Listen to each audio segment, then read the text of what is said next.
Pues comentando sobre unas proyecciones que hemos estado realizando en el sector eléctrico, específicamente en el área de tanto por el lado de la oferta como por el lado de la demanda, y entonces verificar qué impacto pudiera tener eso hacia el año 2024, el año 2025.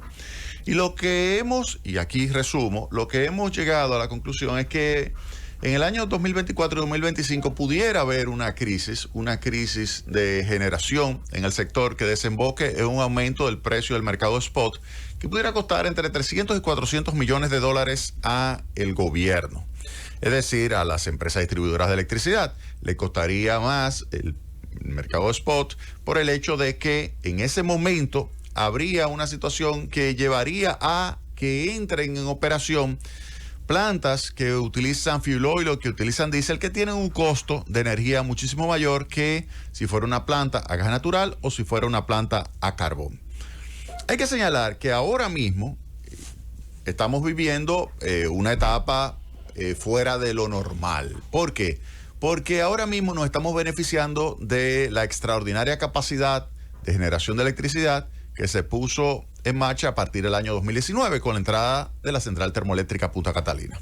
Punta Catalina entra en operación en el año 2019, la unidad número 1, en el año 2020, la unidad número 2, y al mismo tiempo también hay que señalar que en el año 2020 se puso en marcha también la conversión de diésel hacia gas natural de varias plantas de generación importantes en el país, como es el caso de CESPEM, que convirtió de diésel a gas natural 300 megavatios de energía. Recuerden que Punta Catalina son 752 megavatios, es la principal fuente de energía eléctrica de la República Dominicana, y esos 300 que se convierten de diésel a gas natural, obviamente que aportan entonces una fuente energética, una fuente de electricidad importante y a precios muy competitivos. Además hay que señalar que Quisqueya 1, Quisqueya 2 también comenzaron a utilizar gas natural.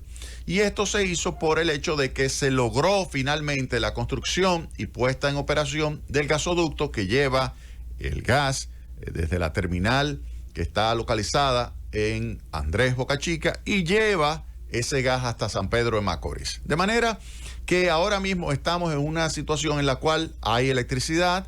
Si hay cortes en algún momento, eso se debe a algún tipo de mantenimiento por parte de las distribuidoras de electricidad o algún tipo de elemento fuera de lo que sería ya la generación que sería normal, la previsible, la estable. Es una generación en la cual usted pudiera decir que no habría apagones a menos que usted tenga un sector que esté siendo gestionado su demanda. Es decir, que la demanda se gestione en el sentido de que es un sector en el cual hay muchos apagones por el simple hecho de que no pagan electricidad. Como no pagan electricidad, entonces le pueden dar una tanda de apagones que le pudiera obviamente impactar de una forma muy negativa sobre su nivel de bienestar. Pero lo general, lo normal, es que con la entrada de la central termoeléctrica Punta Catalina y la conversión a gas natural de CESPEM, de Quisqueya 1, Quisqueya 2 y otras plantas más pequeñas, pues obviamente que con esto ya tenemos electricidad. Pero ¿qué sucede? En el año 2021, 2022, 2023 sigue aumentando la demanda de electricidad, pero la oferta se mantiene. La oferta, estoy hablando, una oferta competitiva de energía térmica, energía base, porque usted pudiera incluir alguna generación eólica o alguna generación solar, pero esas son generaciones que usted no puede programar su despacho, porque usted no sabe si habrá o no habrá sol, usted no sabe si habrá o no habrá viento. En consecuencia, usted no puede programar ese despacho. Usted necesita energía térmica. Y energía térmica, entonces, no se habría instalado en el 21, 22 y 23, sino que solamente estaría aumentando la demanda y la oferta se quedaría constante. Ante esa situación, llegamos al año 2024 y de acuerdo a los estimados que hemos hecho, lo que tenemos como resultado es que en el año 2024 se necesitaría ya tener una planta térmica base que sea una planta que tenga una capacidad entre 400 y 450 megavatios. Entre 400 y 450 megavatios es una planta de electricidad más grande, obviamente más competitiva, que lo que se tiene en el propio AES Andrés, o la que tiene CESPEM, que son 300 megavatios, o las que tiene Quisqueya 1 o la Quisqueya 2. Es una planta de una importancia significativa. Esa planta ayudaría, obviamente, a que pudiéramos tener electricidad de una forma estable a partir del primer trimestre del año 2024.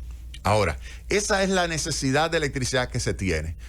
¿Qué está haciendo el gobierno, el presidente Luis Abinader, en el sector eléctrico para poder tener electricidad que se requiere a partir del año 2024 de una forma que sea base, que sea competitiva y que obviamente pues le permita a los agentes económicos, los agentes productivos, tener energía eléctrica al mejor precio posible? El presidente está apostando, su sector eléctrico está apostando a el proyecto de la central eléctrica de Manzanillo. Es una central eléctrica que consistiría en lo siguiente: una terminal a gas, una terminal que recibes el gas y lo distribuyes entonces a dos centrales cada una de 400 megavatios. Es decir, estamos hablando de una terminal de gas y dos unidades por un total de 800 megavatios. Una planta grande. El punto es el siguiente: esa planta tiene, y yo voy a hablar de eso más adelante en otro programa con mucho más detalle, pero aquí decir lo siguiente: esa planta, su construcción tiene un gran reto.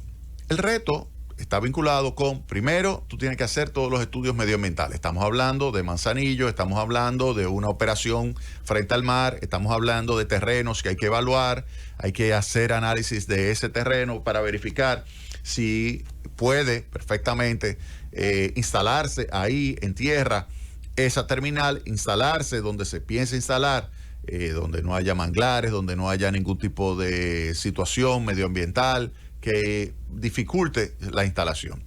Pero también hay que tomar en consideración que ese proyecto es un proyecto grande, un proyecto de una magnitud significativa que implica un cierre financiero, una financiación que puede ser difícil, una financiación que pudiera ser muy difícil y que pudiera exigírsele, se le pudiera exigir al gobierno que se le otorgue garantía soberana a el PPA que se le pudiera estar asignando a ese proyecto, porque las autoridades han dicho que el sector público no va a aportar nada, pero claro, va a aportar el PPA, que es el contrato de compra de energía eléctrica. Y eso, obviamente, ¿qué significa? En ese momento que habría que ver y darle seguridad a los que van a invertir en ese proyecto de que le van a comprar su electricidad.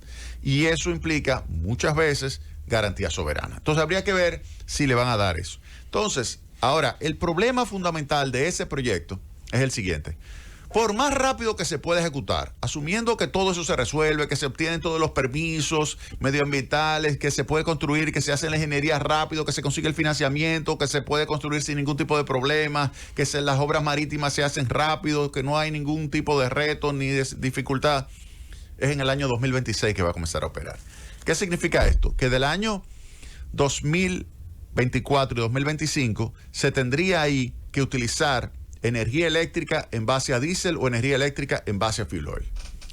Consecuencia de eso es que se estaría pagando un precio del mercado de spot por encima que el que se pagaría si se generara electricidad con la misma estructura de costo que, por ejemplo, existe hoy día en la generadora de gas natural o la de carbón como Punta Catalina, que son muy eficientes, muy competitivas. Entonces, ¿qué significa esto? Que ante la dificultad para poder tener el proyecto de Manzanillo generando electricidad en el año 2024 y dado el costo que implicaría tener el proyecto Manzanillo en el 26 y tener 24 y 25 utilizando diésel o fuel oil, que pudiera ascender ese costo a 300, 400 millones de dólares, ante esa situación, entonces hay que poner sobre la mesa la necesidad de construir una generación distinta, una planta que pudiera ser una planta ciclo combinado, gas natural, pero que no esté restringida geográficamente como está restringida geográficamente el proyecto de Manzanillo, que solamente es en esa zona que se puede construir. En este caso estoy hablando de un proyecto que no tendría restricción geográfica y en consecuencia pudiera instalarse en cualquier parte del país. Claro está. ¿Dónde es más lógico instalar una nueva generación térmica en la República Dominicana. Si usted deja de lado y dice, bueno, no quiero que sea carbón y sea gas natural, entonces, ¿dónde usted puede tener esa energía térmica? Una energía térmica basada en gas natural, obviamente que usted lo va a tener entre el Distrito Nacional y San Pedro Macorís. ¿Por qué en esa región? Por el hecho de que hay 85 kilómetros lineales de gasoducto que van desde Andrés, Boca Chica, hasta San Pedro y de San Pedro bien hasta el Distrito Nacional. En consecuencia, un proyecto, una licitación que realiza el gobierno, el presidente Abinader, en la cual se licite la construcción libre de restricción geográfica, un proyecto basado en gas natural que sea un proyecto de ciclo combinado de 450 megavatios que pudiera tener un costo de alrededor de 600 millones de dólares, es decir, que en términos de costo por megavatio, por debajo del costo que tendría el que se va a instalar en Manzanillo, y además, obviamente, que permitiría un menor precio por megavatio. De hecho, lo que se piensa es que ese tipo de proyecto pudiera estar generando a un precio que pudiera oscilar entre 78 dólares, 78, 77 dólares el megavatio, a 85, 86 dólares. Ahí usted pudiera encontrar lo que es ese rango, el rango de costo de dólares por megavatio, lo cual es muy competitivo. Ese es un precio ahí tan competitivo como pudiera ser la central termoeléctrica Punta Catalina, por ejemplo. Pero cuando usted lo compara con un proyecto como es el caso de Manzanillo, usted tendría, dada la inversión que habría que hacer para la terminal y dada la inversión que habría que hacer para instalar toda esa infraestructura, que no hay que hacer en este que yo estoy recomendando, que es un proyecto que aprovecharía la infraestructura, es decir, aprovecharía la infraestructura que ya está en Andrés. ¿Qué aprovecharía? La terminal de gas. Mientras que en el norte habría que construir una terminal de gas. Aprovecharía los tanques de almacenamiento. De hecho, ahora mismo Enadón está construyendo un nuevo tanque en las instalaciones de Andrés. Está construyendo un nuevo tanque de 120,000 metros cúbicos de gas natural. Y eso le permite entonces la oportunidad de abastecer una planta de 400, 450 megavatios que se instale entre el Distrito Nacional y San Pedro Macorís. Y el precio, ya señalo, que estaría entre 76, 77 centavos y 85, 86 centavos de dólar. Ese megavatios, el dólar por megavatios, sería ese 77 a 85, digamos, dólares por megavatio hora. En contraste, como Manzanillo tendría que instalar su terminal, tendría que hacer todas unas inversiones que son muy importantes. Eso implicaría que el precio de la generación sería alrededor de 100 dólares el megavatio. 100 dólares el megavatio. ¿Qué implica todo esto? Que obviamente ahora mismo lo que conviene, la ruta óptima de ampliación de la generación eléctrica en la República Dominicana, tomando en consideración el exceso de demanda que se va a registrar en el año 2024 y 2025, sería una instalación de capacidad de generación a gas natural que aprovechen la infraestructura disponible, que se puede lograr mediante una licitación sin restricción geográfica y que le permitiría al país ahorrarse entre 300 y 400 millones de dólares en los años 2024 y 2025. Esa sería la recomendación para tener una ruta óptima, y a partir del 26 ya esa ruta óptima se empalma con lo que sería la instalación de Manzanillo, que de hecho, le convendría más, porque de esa forma usted pudiera instalar la terminal y el primer bloque de generación, y luego, ya más fácil, después que ya eso esté operando, pudiera instalar dentro de 4 o 5 años después del año 2026, pudiera instalar el segundo bloque de generación, y ahí sí, ese sería sumamente competitivo. Fíjense cómo lo que estamos recomendando es modificar y crear, al modificar los planes actuales del gobierno en materia de generación, poder crear lo que sería una ruta óptima de expansión de generación de electricidad que sea la más conveniente para las distribuidoras de electricidad, que se van a ahorrar un dinero importante, y además lograr que de esa manera reduciendo el déficit de las empresas distribuidoras de electricidad, crear las condiciones para que los consumidores puedan beneficiarse. ¡Llévatelo, francés!